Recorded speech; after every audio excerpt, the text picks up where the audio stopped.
Pemirsa, Anda kembali bergabung bersama kami di Prime Talk. Langsung saya lanjutkan perbincangannya dengan Mbak Bivitri. Tadi sudah mendengar pernyataan dari kedua belah pihak, dari DPR, dari Pansus DPR, dan maupun dari KPK. Dari Pansus DPR sendiri terakhir menyatakan bahwa harus ada tindak lanjutnya begitu setelah putusan MK ini, terutama dari KPK-nya. Apakah itu memang dalam bentuk undangan, penjelasan atau keterangan tertulis, entah itu memang tidak jelas begitu. Tapi apakah memang seakan-akan putusan MK ini memberikan legitimasi bagi DPR untuk memang memberikan semacam pertanggungjawaban gitu dari KPK-nya. Iya, inilah sebenarnya yang saya khawatirkan dari putusan MK ini, bahwa DPR menganggapnya terlalu memberikan legitimasi yang besar, jadi menginterpretasikannya terlalu berlebihan.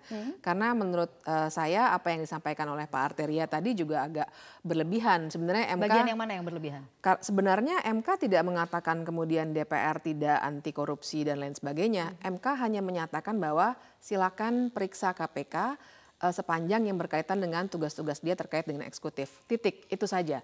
Masalah apakah ternyata DPR yang benar dan lain sebagainya itu bukan urusan Mahkamah Konstitusi dan tidak didiskusikan dalam perkara itu. Nah, yang kami khawatirkan memang putusan ini seakan-akan memberikan legitimasi yang berlebih-lebihan kepada DPR. Padahal sebenarnya tidak itu. Dan kalaupun memang mau ditindaklanjuti, menurut saya silakan tuntaskan saja pansus angket yang sebenarnya sudah hampir di ujung. Dan saya kira sikap, ya kalau yang tadi saya dengar dari Pak Febri kan sebenarnya mereka sudah bersedia datang karena putusannya sudah jelas. Nah, sebenarnya ini seharusnya langsung ditanggapi saja dengan klop dan dituntaskan saja hak angketnya. Tapi tidak perlu terjemahkan lebih jauh, seakan-akan kemudian DPR mendapatkan legitimasi yang berlebihan, tidak perlu dibully dan lain sebagainya. Saya kira itu tidak ada hubungannya langsung dengan putusan MK ini. Baik, nah beralih lagi kepada 4 putusan yang dikatakan ini sebenarnya tidak konsisten dengan putusan yang terakhir ini. Nah, apakah memang perlu ada semacam evaluasi mana sih sebenarnya putusan MK yang memang berlaku saat ini, dan kalaupun misalnya memang tidak, apakah perlu ada terobosan-terobosan seperti yang dinyatakan oleh Prof. Mahfud MD yang mengatakan bahwa perlu ada terobosan baru ke depannya? Iya, saya kira begini. Pada dasarnya semua putusan MK berlaku sama.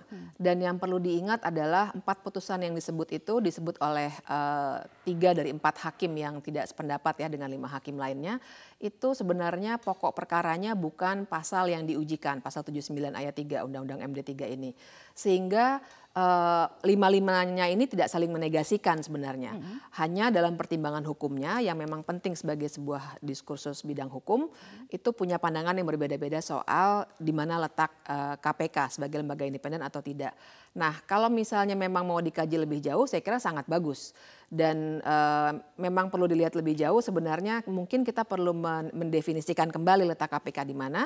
Dan kemudian kalau memang mau ditindaklanjuti dalam bentuk sebuah legal policy, bisa saja kita ubah misalnya di Undang-Undang KPK atau MD 3. Kalau saya melihat sebenarnya KPK memang lembaga yang independen. Begitu ya, menurut saya dari 3 pembagian kekuasaan yang klasik itu eksekutif, legislatif, dan yudikatif memang sudah semakin berkembang sekarang ini karena penyelenggaraan negara kan semakin kompleks ya. Dan sebenarnya KPK memang sudah ada di luar dan tidak bisa, saya kira MK dalam putusannya 5 hakim ini juga tidak terlalu dalam untuk melihat KPK sebagai suatu institusi yang utuh, tapi dipisahkan tugasnya. Jadi tidak konsisten, ada yang yudikatif, ada yang eksekutif begitu. Baik, Pak Arteria, tanggapannya Pak Arteria?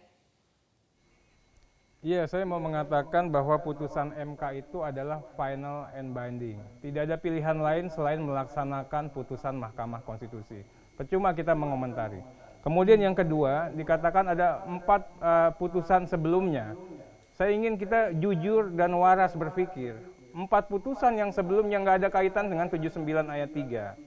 Ya. Jadi jangan dibohongi publik. Saya juga minta Prof. Mahfud juga mengatakan yang sebenarnya, apalagi yang bersangkutan juga turut memutus perkara itu. Saya juga mendalami perkara tersebut. Nah, saya kembali lagi Kania terkait dengan masalah yang kita sampaikan tadi. MK sudah jelas mengatakan bahwa pengaturan hak angket merupakan membenarkan apa yang menjadi fungsi dari DPR, dari parlemen. Mempertanyakan kerja-kerja pemerintah. Konsekuensi daripada fungsi pengawasan. Itu poinnya. Berikutnya adalah dikatakan tapi kalau dari KPK mengatakan sepanjang itu tidak masuk ranah yudisial, Anda memahaminya seperti itu atau tidak? Fungsi pengawasan yang bisa dijalankan oleh DPR ke depannya? Ya jelas, bahkan kami mengatakan tolong, Baik. makanya Bibip juga dibaca isi putusan MK. Dikatakan tegas KPK itu independen sepanjang menjalankan tugas pokok dan fungsinya. Salah Baik. satu hakim konstitusi, Maria Farida juga mengatakan, ya kita nggak bicara independen lagi, kita nggak Baik. bicara ranah eksekutif lagi. Independen sudah diselesaikan melalui putusan-putusan mahkamah terdahulu. Yang kita bicarakan bagaimana mahkamah menilai KPK termasuk rumpun eksekutif atau tidak. Pada Kita berhenti di itu situ sudah dulu. Kita harus break dielaborate terlebih dengan dahulu jelas. Pak Arteria. Mohon Gitu. maaf saya harus Ya. potong. Kita harus break terlebih dahulu. Akan kita lanjutkan selesai pariwara berikut ini.